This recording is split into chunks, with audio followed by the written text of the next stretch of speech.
and thank you for joining us tonight. As part of our ongoing commitment to coaches' education, we are delighted to bring you the 2013 to 2014 IJS presentation for singles. The U.S. Figure Skating Coaches Committee consists of 34 coaching members, including athlete members and our group coordinator, and our team has balanced representation from the Pacific Coast, the Midwest, the East Coast, as well as professionals in all 4 disciplines. So just to give you a little bit of a background of the Coaches Committee, part of our mission is to educate, support, and recognize our great coaches around the country. Partnership, of course, with our friends from the PSA. So this year's webinar series begins with today's singles webinar, and will be followed by the dance and pairs webinars next month, as well as our first synchro webinar. Next slide, please. So just a few logistics about the webinar. We're going to be covering changes and new information for this season, specifically the new information. So it assumes that you have a baseline of information about the IJS judging system. Secondly, we are only the panelists are unmuted, so unfortunately you have to be on mute. But if you have any questions, you'll notice in the lower right-hand corner of your screen, there's a blue stripe that says chat, and that's a chat box. And feel free to enter questions there, where we will compile the questions and put together a Q&A summary. And today's webinar, as well as that Q&A summary, will be posted online for review, hopefully within the next week or 2 weeks. And that will be on the members-only site, the US FSA online site. Next. And I'd like to take the time to just introduce our amazing panel. First, we have Gail Tanger, the National Vice Chair of Technical Rules. Next, we have Dean Graham, the Chair of the Technical Panel Committee.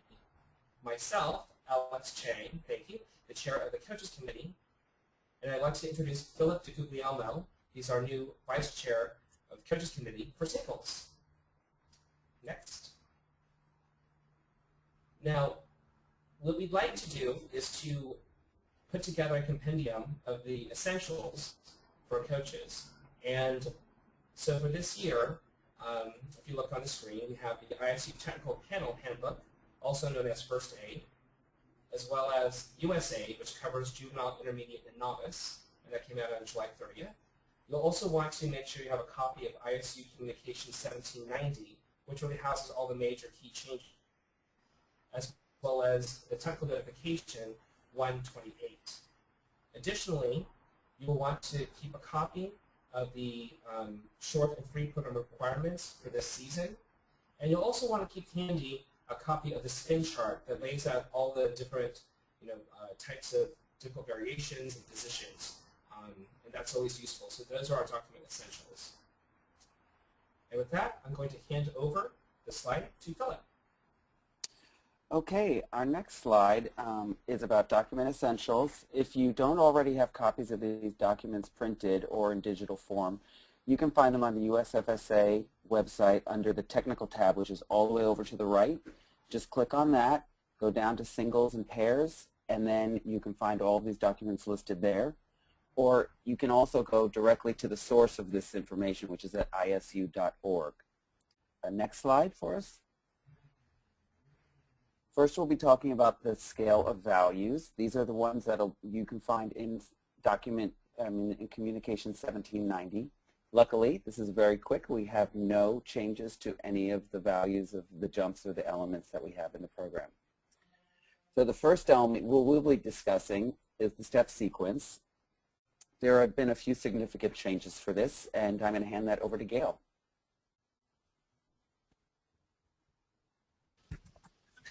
Step sequences. Okay, this year there is minimum variety, which must include at least 5 turns in 2 steps.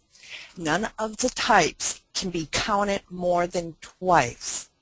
If the skater does not perform the minimum variety of steps and turns, the level cannot be higher than basic. If a skater performs only the minimum variety of steps and turns, the level cannot be higher than 1. This year in the step sequences, you'll notice that the words turns and steps has been removed from the rotations in the step sequence. Also notice in the clusters the word quickly has been removed and replaced with a clear rhythm. So that has been added. Step sequence. None of the types of turns and steps can be counted more than twice. Now on complexity, those have to be done in both directions, and that is referring to the rotational direction, not only for turns but also for steps like mohawks, choctaws, chasses, and change of edge. Rotations can be done with any listed and unlisted turn and step, both clockwise and anti-clockwise direction. Next. Step sequences should be performed by using almost the full ice surface, either in a length from short barrier to short barrier, straight line, serpentine, or a similar shape, or twice the width from the long barrier to long barrier, like a circle, oval, or similar. Again, reminder, feature 4, the word quickly has been removed and replaced with a clear rhythm.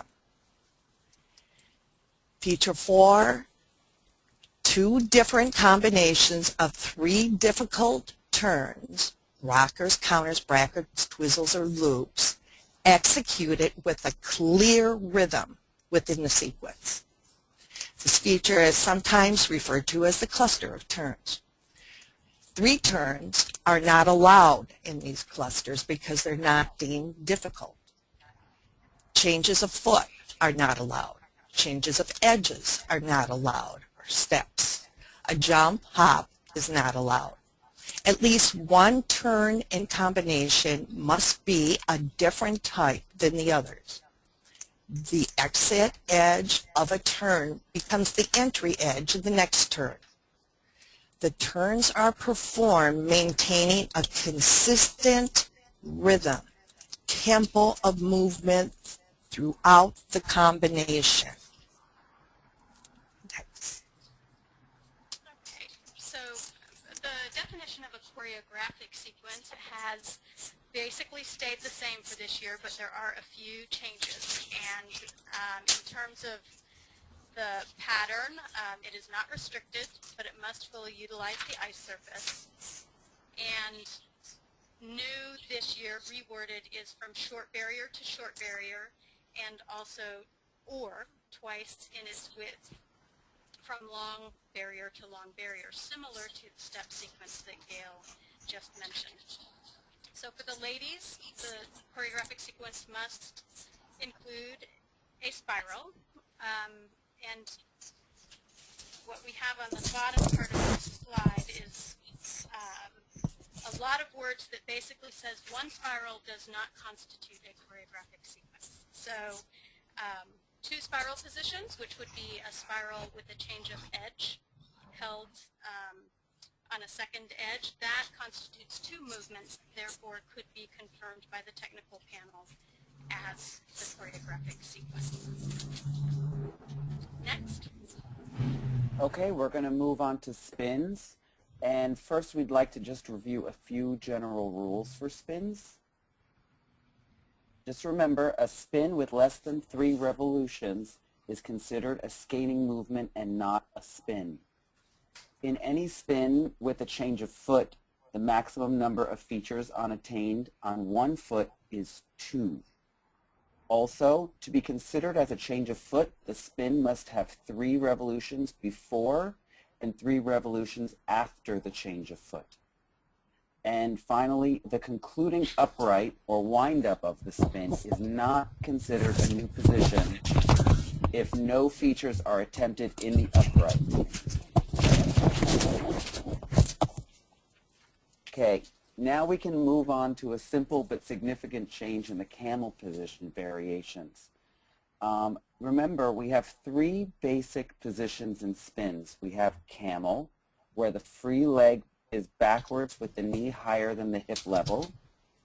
We have a sit spin, with upper part of the skating leg at least parallel to the ice, and upright spin, which is any position with the skating leg extended or slightly bent, which is not a camel position.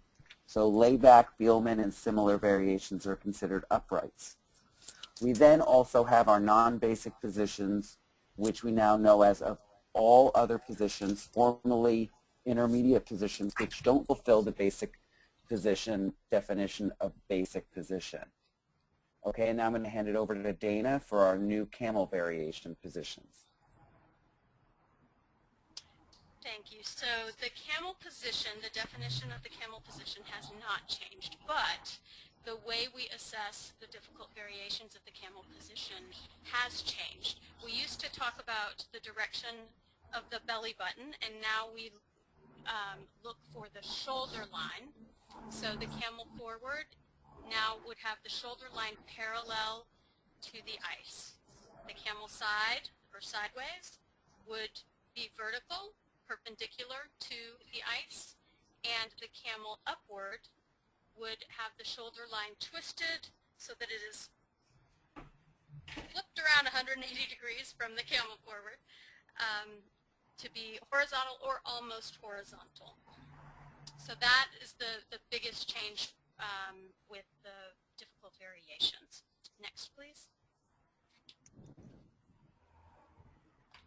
And the sit positions, the difficult variations remain the same. Remember that the sit forward is with the free leg forward, determined by the position of the free leg. The sit side is with the leg sideways, and the sit back is with the free leg behind the skating leg. For the upright positions, we have an upright. Well, first of all, remember that the difficult variations of an upright are determined by the position of the torso. Sometimes there's confusion between that and the free leg, so we always look at the torso. So upright forward, upright with torso leaning forward. Upright straight has the torso straight, and we'll see examples of all of these later on. Alex is going to show us some examples and talk us through that. The upright Bielman, and then the upright layback, which is any difficult variation where the skater is in the layback position with the head and the shoulders leaning backward, or potentially sideways as well. I did want to point out that for the upright layback, the back must be arched. It cannot just be the head. So it must be the back and the head arched, and a cross behind and a cross foot spin are both upright straights unless the back is arched. So you'll see examples of this a little later, but I wanted to make sure I pointed that out here. And then, of course, a difficult variation of any position which does not fulfill a basic position would be a non-basic variation. Next. The clear change of edge. It's not considered as an attempt of a change of edge if the short phase following the landing of a fly or a step in is executed. So this is mostly from a flag to an edge or executing a three-turn. That was just put in there for clarity. So you have to establish that edge, clearly establish it after the fly or a step in. Next. Spinning centers are apart. This does not relate to the change of foot together with the change of direction. It's just that when you're changing feet from one foot to the other, if the spinning centers are too far apart, that they would be separated, but that would not be the case in most.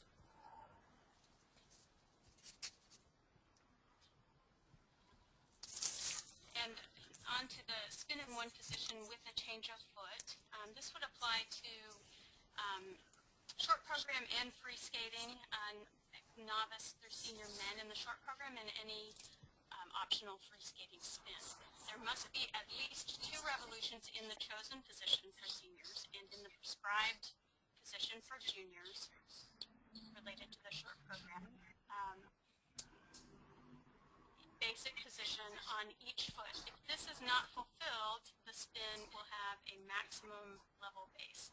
So this is a change from last year coming out of the ISU. Last year, if you didn't have a basic position on one foot or the other, the spin would be given no value. So now with with a basic position on one foot, you can still have a level base. Next. The spin combination with change of foot, just to go over a few of the rules. If there is one basic position with 2 revs on one foot, but no basic position with 2 revs on the other foot, the spin will have no level. You must have a basic position on both feet, or you would have no level. However, if there are 2 basic positions with 2 revs on one foot, but no basic position with 2 revs on the other foot, the spin will be a level base. So remember, a change of position, meaning achieve 2 of the 3 basic positions, is required in a spin combination with a change of foot. If not, there's no value. Next.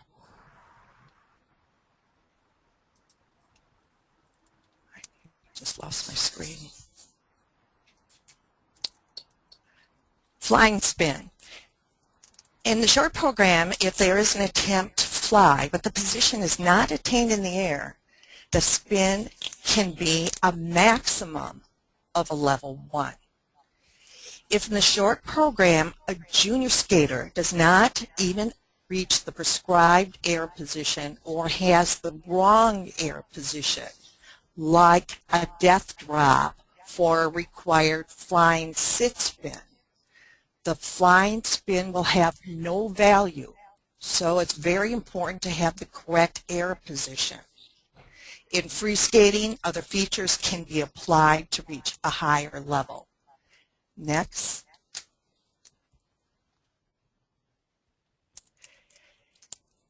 Eight revolutions. This counts only once per program. In the first spin, it is successfully performed. If in this spin, the 8 revolutions are executed on both feet, like twice, an attempt on both feet, any one of these executions can be taken in favor of the skater. So if on the first side they had the 8, but they had 2 other features, and on the second side they had 8 with another feature, that we will go in the favor of the skater and use it where it is taken to maximize the level points in favor of the skater. This applies to all novice through senior levels. Next. Many of the features have remained the same from last year, so we're going to do a little bit of review from ISU Communication 1790. We'll remember that feature 1 is any category of a difficult spin variation in a basic position. Any category of difficult spin variation in a basic position counts only once per program, the first time it is attempted. A difficult variation in a non-basic position counts only in a combination spin. And once the skater attempts a difficult variation category, he or she will not receive feature credit for any other further attempt of that category. So our difficult variation rules are we have 11 different categories of difficult variations. Each category counts 1 time per program, again the first time it is attempted. An attempt is considered when the variation is clearly visible. Skater may include up to 4 difficult variations in a spin, but not more than 2 on each foot. A non-basic difficult variation counts only in a combination spin, and if there is a repeat of a difficult variation in a spin within a program, other features executed simultaneously can still be awarded. This would be feature 10, or the 8 revolutions. It could be awarded when combined with a repeated sit forward, for example, difficult variation. Next.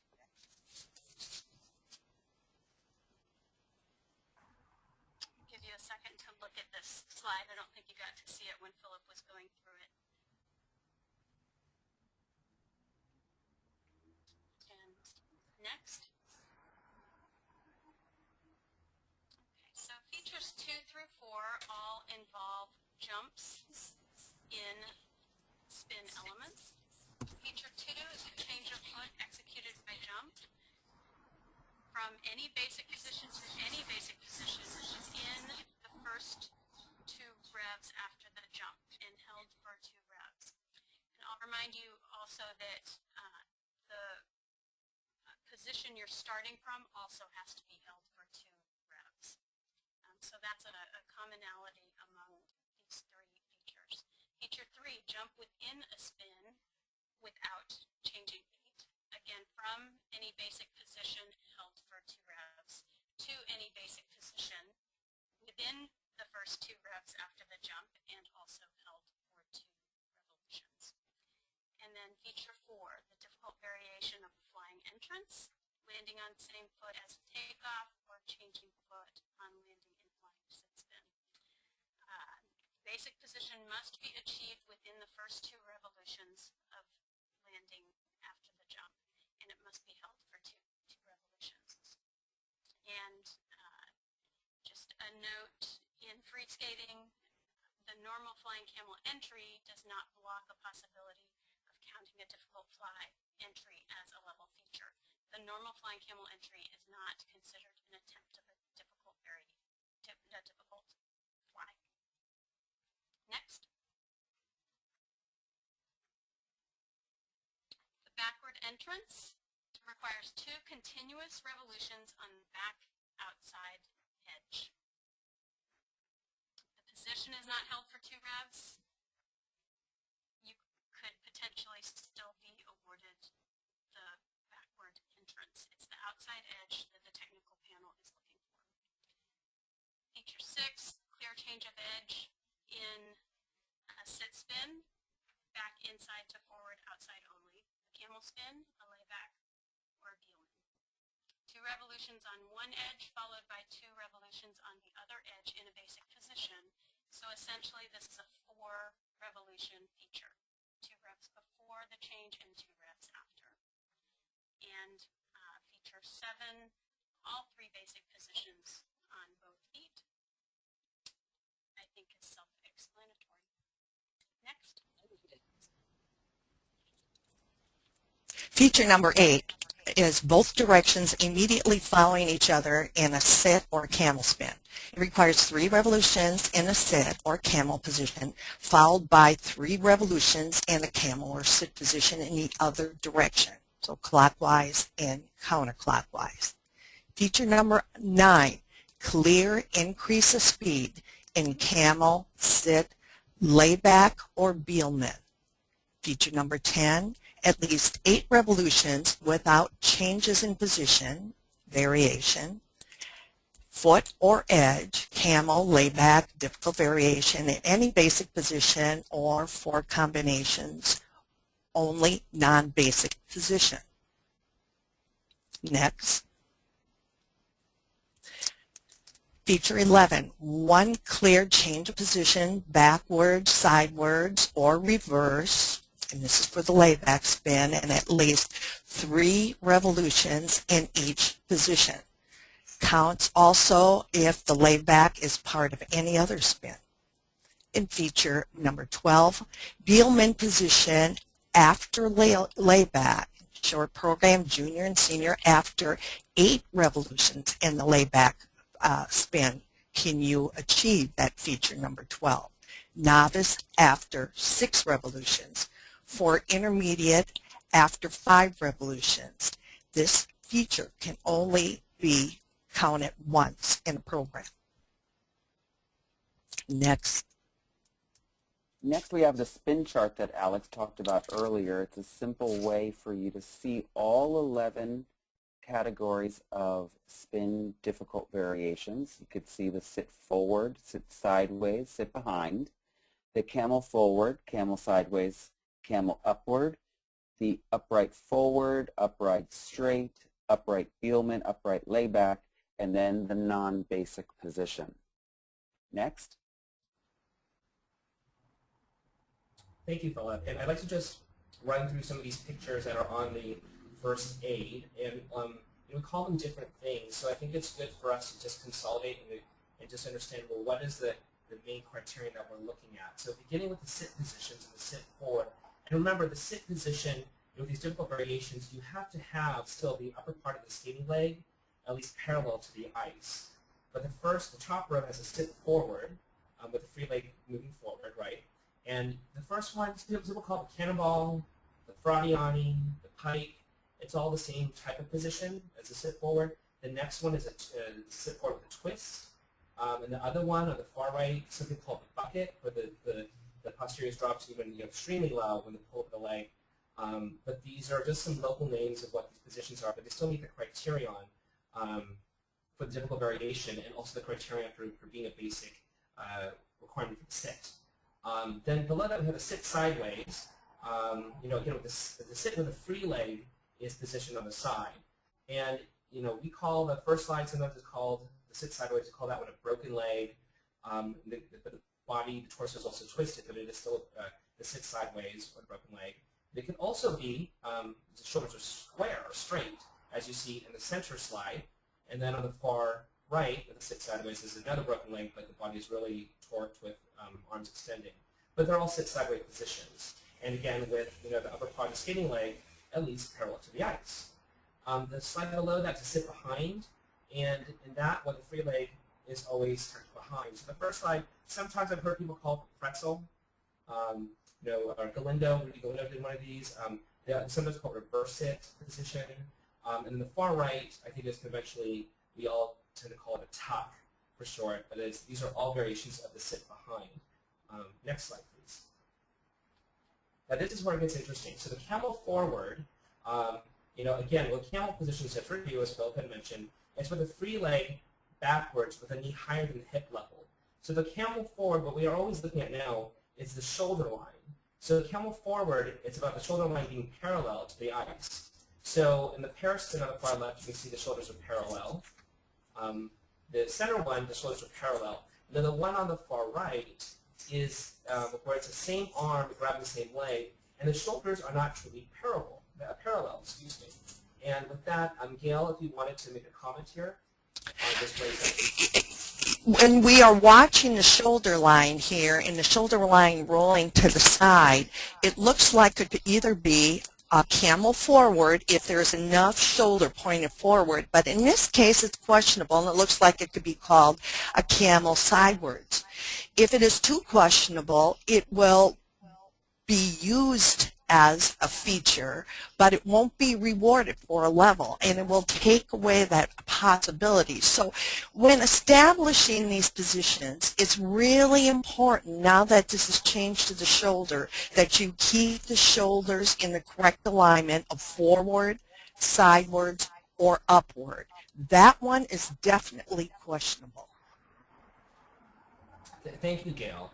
And yes, and so coaches, hopefully part of this discussion today is to help to inform your coaching and to help keep you all out of the gray zone or in these questionable areas now that these definitions are always evolving. So the next slide, the next row down is a camel sideways. Okay, again with the shoulder line twisted to a vertical position. So the shoulders, again, keyword here is vertical. And so the first position, I think we typically call it a donut. The second one, you notice that there can be different kinds of arm positions. Sometimes people do with an open arm with a twist in this one, or I've seen with a Beelman grab with both hands in the donut, or a croissant where it's a little bit tighter. But they are all camel sideways positions with the vertical shoulders. And then finally, at the bottom is a camel upward, where the shoulder line is really twisted more to a horizontal or almost horizontal position And again, this is the one that I think typically I've always heard it referred to as a layover, or the actual term of camel upward. But those are just some colloquial terms. Next slide, please. Great, and now we have our upright positions. And again, just to review, the upright position is any position with the skating leg extended or slightly bent, which is not a camel position. So the upright forward, on the top line we have the torso. Again, is leaning forward. It's a torso that defines it. It's leaning forward. So we have what's called an A-frame. Sometimes they call it an umbrella spin, or it's an A-frame with a twist in the body, but they're all upright forward positions. This row below that is an upright, straight, and sideways. And here, the torso is straight. Now, we have different names for these. Some people call it the Y spin or the Sasha Cohen. And you have a corkscrew sometimes where the foot's tucked behind. And you also have a crossfoot on the far right. Now, it is important to note here that these are all the same category of difficult variation. So you don't want to be putting into a program more than one of these. So if you have a Y spin, or the upright, with the leg being pulled up on the far left, you don't want to be putting a crossfoot spin elsewhere in the program because it would not count because it's the same category of difficult variation. So just notice that where these categories sit.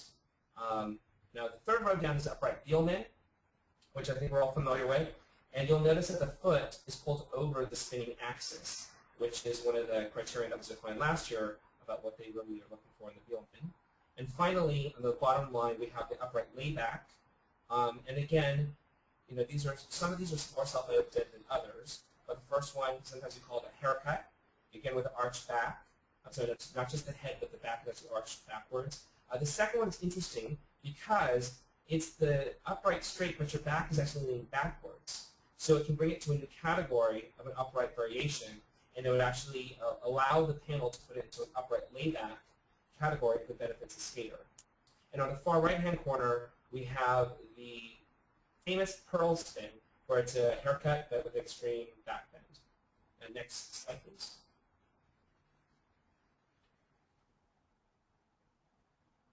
Thank you. And again, these are now the non-basic positions, what used to be called intermediate. And again, these are positions which don't fulfill the basic position definition. So on the far left, the illusion position, three illusions or the windmill is is one of the non-basics. The one in the center, we call the Sisney, or there's different names for it, where it's the arm position makes it difficult, but the leg is not necessarily in a sit position. It's a little higher than that. Or the far right is clearly, as long as it shows it's difficult, difficult to execute, but it doesn't fit the criterion of the other basic positions, is to be considered as a non-basic difficult variation, an NDP. Next slide, please. Okay, now we'll be moving on to jump elements. We have a few clarifications that pertain to jump combinations. Next. There was a new clarification that came out this year that if, in the opinion of the technical panel, the intended waltz jump axel is used only as preparation to the next jump, this waltz jump will not be called.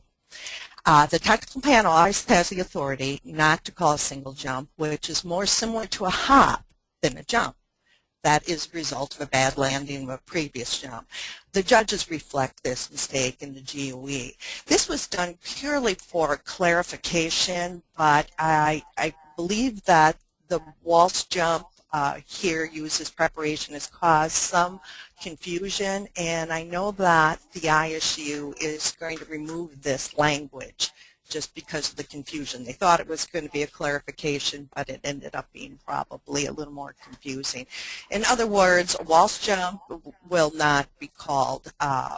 It would just be called if it is popped. So if it is a popped axle, that's when we would be using that call.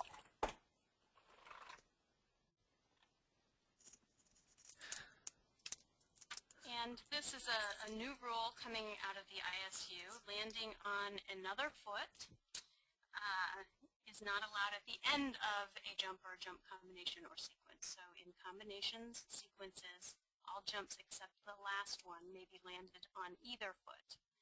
The last jump of a combination or sequence, as well as any solo jump, must be landed on the backward outside edge. The call of the jump does not depend on the landing foot.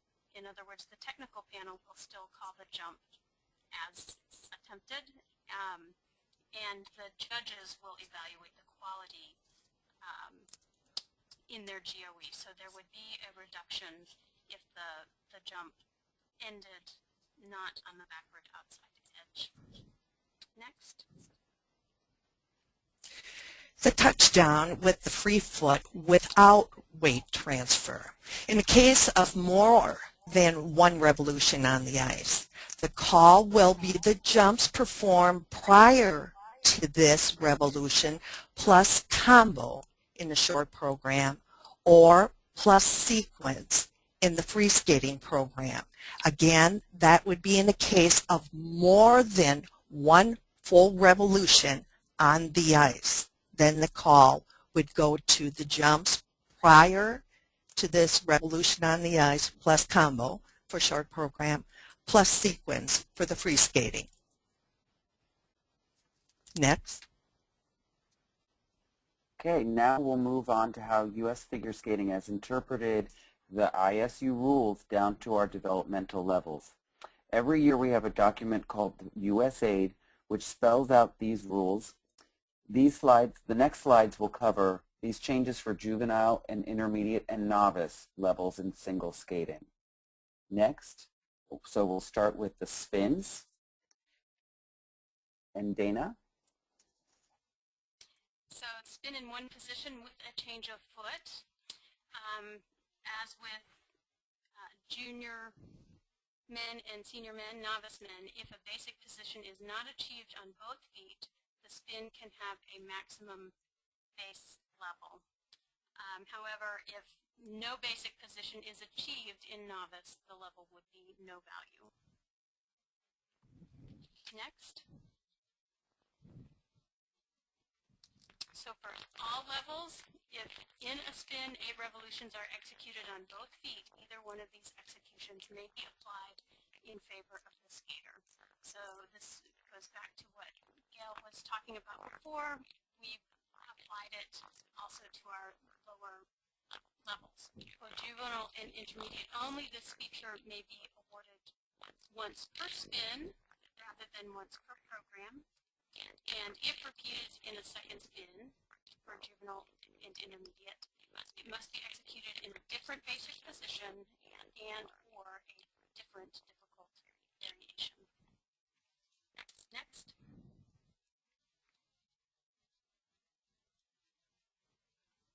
Spin combination in the short program, if there's no change of foot is attempted, it is not according to requirements and will be called as a combination spin without a change of foot, COSP, and will receive an asterisk and no value. You will see that this is new language in the rule betting section of the US Aid. It is not really a new rule. It's a clarification for text handles who may have had trouble calling the correct element. Either way, the skater would have no value even if all called spinning combination with a change of foot. But this is an accurate way for it to be called. Next. So technical notation 128 refers single spins and all intermediate. If in a spin, revolutions are executed on both feet, any one of these executions may be taken as seen that before, and this just extends down to intermediate levels, and also that incorporates. Next.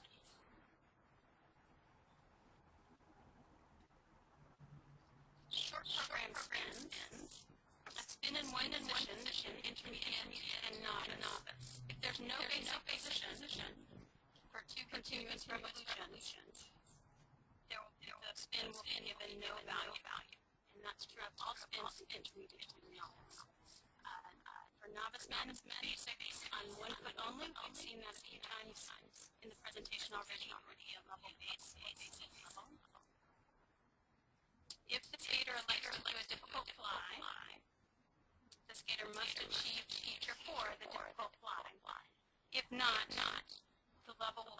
maximum of level 1 if one other feature is achieved. Otherwise, it would be a level base, assuming there's a basic position. And then for the ladies' Thielman, just to reiterate, in intermediate, Thielman can be done after 5 revolutions in the layback spin, and in novice after 6 revolutions in the layback spin. Next.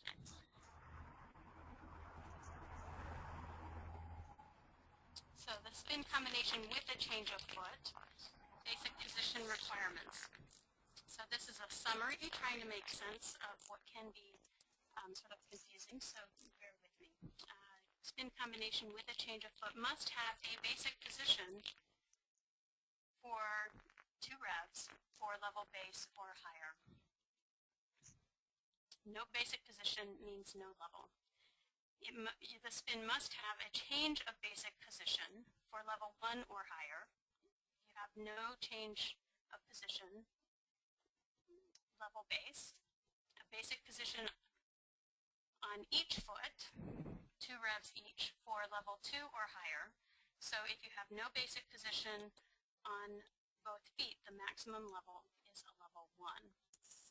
And keep in mind that these are additive. So in addition to the second bullet about the change of basic positions, you must also have the basic positions on each foot for a level 2 or higher. And finally, all 3 basic positions for a level 4. So a coaching tip for you is that for levels 2 or higher, a spin combination with a change of foot must have a basic on both feet and a change of basic position. Next. Maybe we skipped a slide. Can we go back one? Thank you. So the spin in one position for free skate, no basic achieved for 2 continuous revolutions. For juvenile, you can still achieve a level base, and that would be a maximum. No variations, no features can be awarded. And for intermediate and novice, no value. So that's the same as the higher levels. And for the flying spin, if the fly does not meet criteria for a difficult fly, or the basic position is not achieved within the first 2 revs, and or is not held for 2 revs, then the difficult fly will not be awarded. In the free skate, other features may be applied, however. Next. Moving on to the choreographic step, which we'll find in the juvenile and intermediate programs. We have a few changes as well. Next.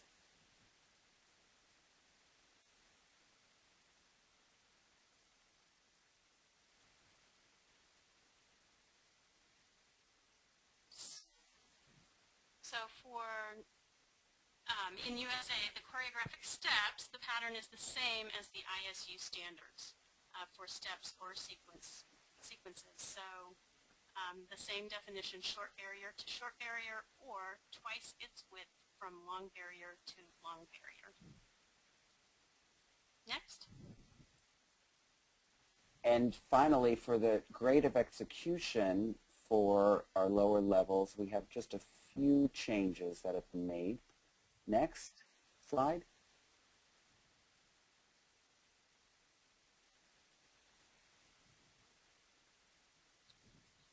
I think we may have lost Gail somewhere in the communication, so I'll go ahead and read this one out.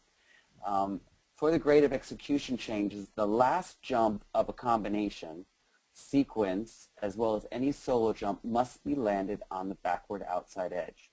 This is for GOE, not for the call of the jump. That would be the same as what has been changed in the ISU communication. Also, we have additional GOE consideration for an unclear edge, and we have also the clarification for the change of foot with change of direction for the spin, for clarification for the judges on that as far as spinning centers too far apart. Next slide, please. Okay, that will cover all of the changes that have been made this year for the ISU for the junior and senior levels, as well as in the USAID for our juvenile, intermediate, and novice levels.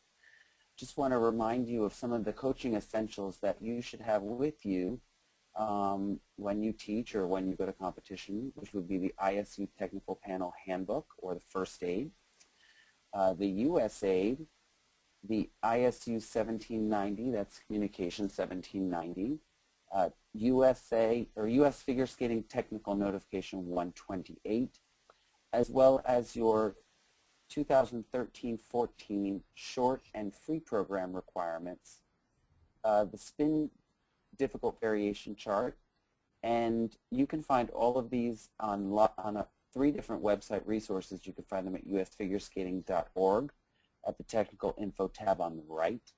You can also find them at isu.org, and another good place to look for information is skatepsa.com. And I'd like to just say thank you very much to our panelists who've been here, Gail Tanger, Dana Graham, and Alex Chang, and I'm Philip DiGuglielmo. Thank you very much for joining us, and Nama Kelman, who helped us out with the technical at US Figure Skating, thank you very much, and I hope you have a good competitive year ahead of you. Thank you.